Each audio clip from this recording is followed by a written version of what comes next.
In this video, we'll discuss routing policies and routing tables. Now, routing policies are designed to import and export routes within the routing table.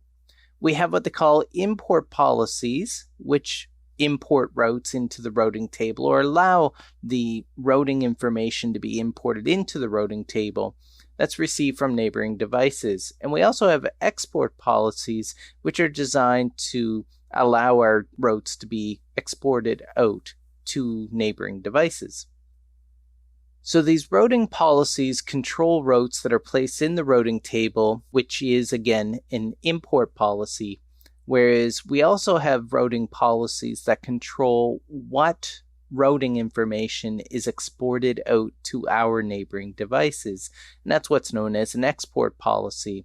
So we can go and manipulate these characteristics through our routing policies. The Juniper device will have what we classify as active and inactive routes.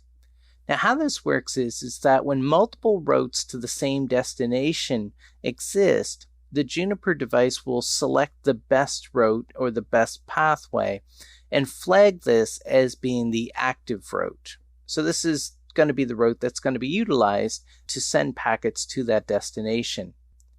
Only the active routes are exported through the export policies.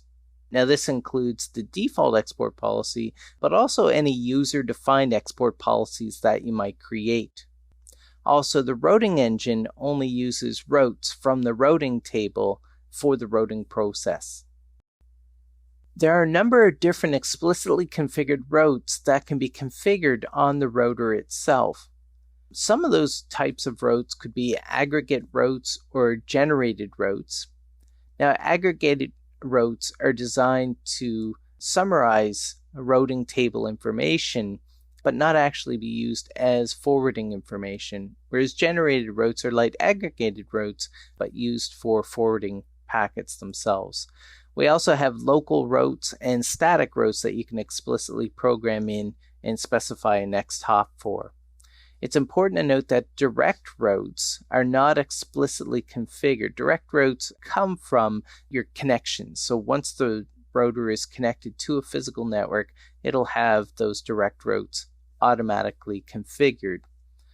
It should also be noted that the generated routes are used when the routing table does not have a specific route to the destination itself. And a lot of times these are used to reference upstream routers on the network. The Junos OS release 9.5 or later has a feature known as the dynamic database.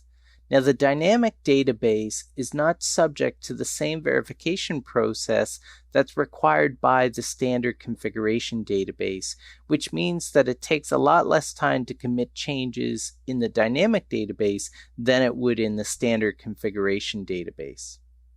You can create policy objects within the dynamic database and then reference those within the elements or policies from the standard configuration. BGP is the only protocol that allows policies that reference elements configured within the dynamic database itself. In this video, we discuss routing policies and routing tables.